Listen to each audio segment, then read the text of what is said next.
another day. I actually have my son with me today. We are going to be actually doing the physical work to try to figure out how to make a usable and reproducible design. I'm not sure exactly. I don't know.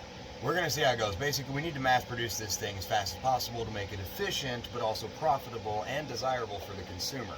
So we're going to try to bridge that gap today. Yeah.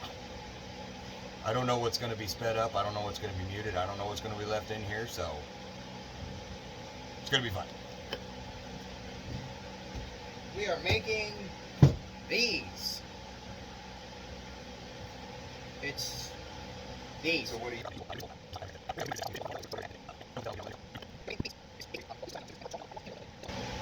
Note this wood. We got light and dark, but the dark changes sizes and shapes throughout. Look at every single one of those pieces of wood and try to find something that's exactly duplicate. None of them. None of them. So now there's a factor. Every single one of these is going to be 100% unique. They're not mass production items. Right. We have to mass produce them. May I ask what happened here? The holes. Oh, this is just a, okay. Harvested pallet wood. And that's going to be part of the advertisement. Part of the advertisement of this is that I'm going green. I only build these things out of harvested pallet wood. When they actually get marketed, they're going to be marketed as a green design. You can't just set it on there. You got to look at the numbers. Look at the numbers on the square. On the square? This thing is called a square. Oh, This metal triangle is called a square. Yes, I know. I don't like that. From this...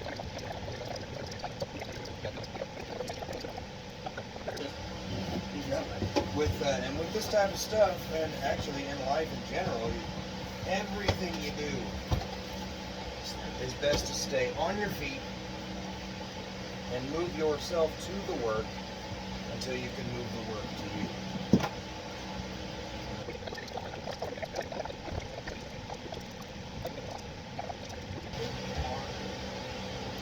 So we're clear. When it comes down to it, these are going to be used for the deluxe model. The thinner ones are going to be used for the more mass-produced model. So just to let you know what the decision was there.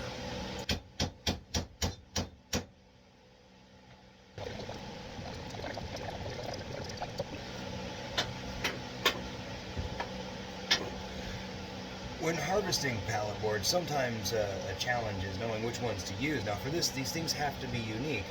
So this, clearly not a square corner, and yet when this is cut up, a lot of this would actually look really cool and unique, artistically. But I'm also trying to keep efficiency.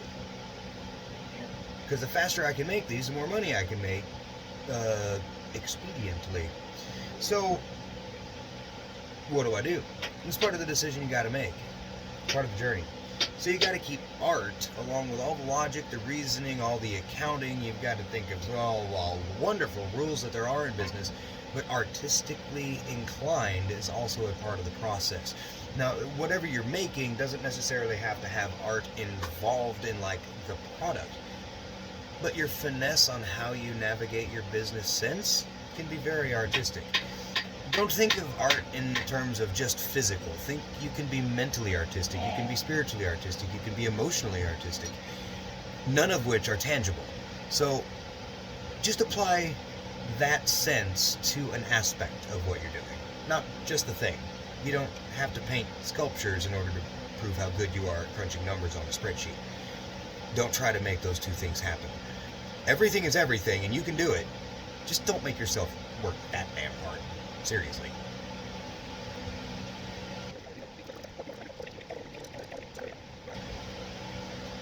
Another should be easy. Should. You just cursed yourself. Probably, yeah. It's the rules of the restaurant industry, and they carry forward into construction for some secret reason. Alright, so So I'm gonna have to stop the video for just a little bit, because as you can see, I got a stack here, and you can see that little X on there. I gotta do a bunch of cuts to get these chunks off of there, and we have to take all the nails out of the wood. So we're gonna do a little bit more prep work. I'll be back in a while.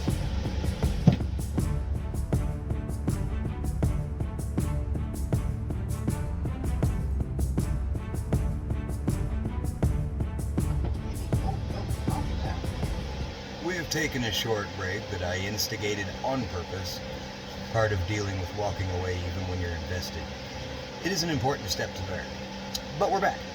We have prepped all of this wood with the initial first edge cut because it's a weird angle. The rest of them are all very much the same angle, just done in different directions to cause the sizes that needed for the rest of the pieces. That's what we're going to be doing for the next little bit. Hopefully we'll have 8 full templates and pieces cut out, or 8 sets of pieces cut out for 8 of these products. And maybe even get them sanded down and lined up. We don't know, but we're going to at least get them cut out. Here we go.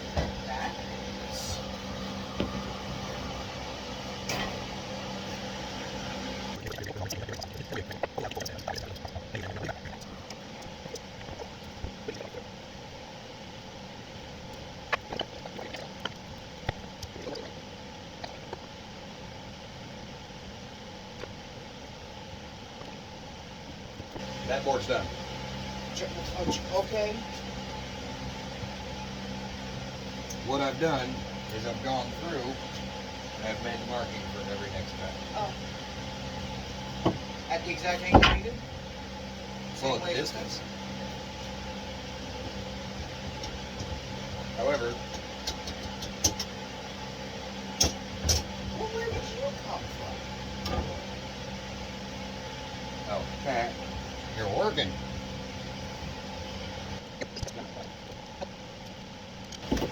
I see what you're doing now. Whoa! It's all about how do you process it, you know? Yeah. How do you make what you have work? And you're also seeing that I don't actually have a set plan for any of this. I just know I have to get the result. And I'm not willing to give up until I have it.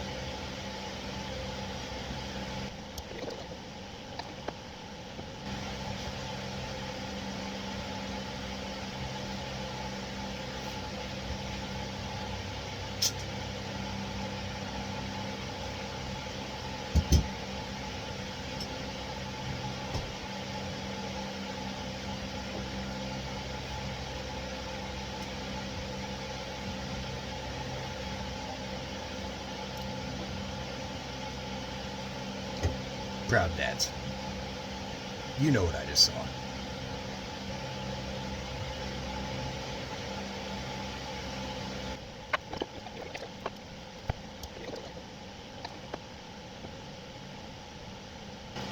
And sometimes it's good to watch someone else do some stuff as well, just because it helps give you a perspective of what you were doing, and a little bit of different way of thinking of what you could do. Yeah.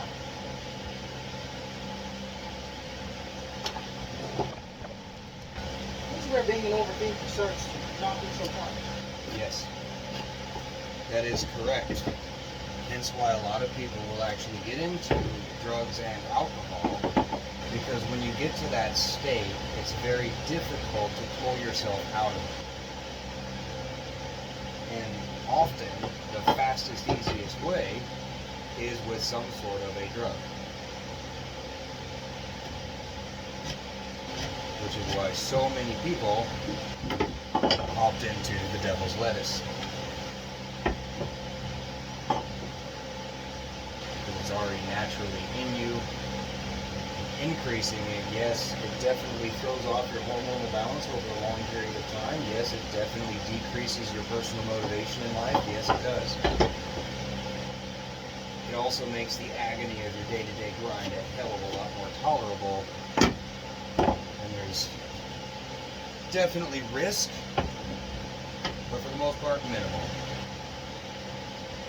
And that's why so many people opt into it. It's just easier to deal with.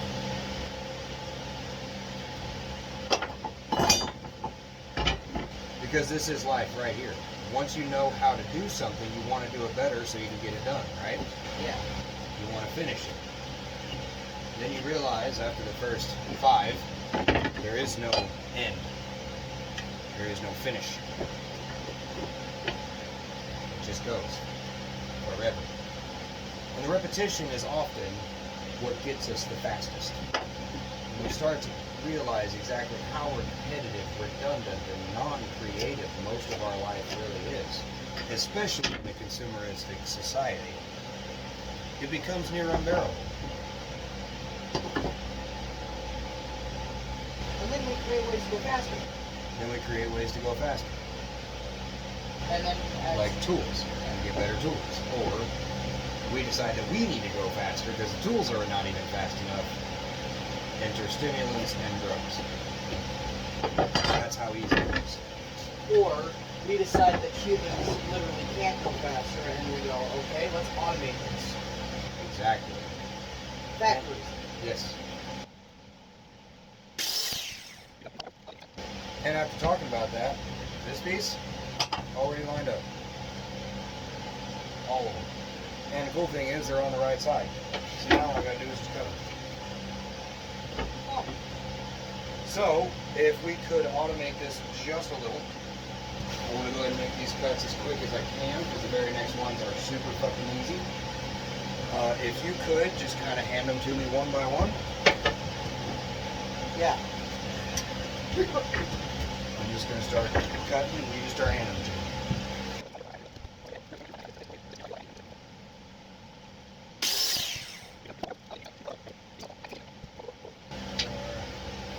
Oh no. What? Oh yeah, I noticed you cut one a little short. No, I cut them all the wrong fucking angle. No! Okay. What we are going to do is invent a type of jig. Uh-huh. A jig is basically a thing created specifically to guide your work stuff. What we will need is this area clear. Straight across here in front.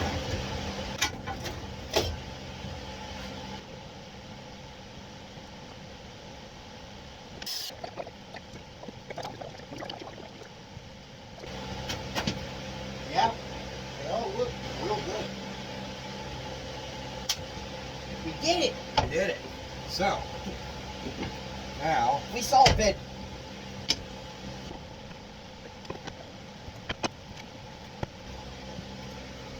wow. All right, so we officially have the first 8, all 3 pieces of each piece total put together. I don't know how to say it right because my brain's fried at this point.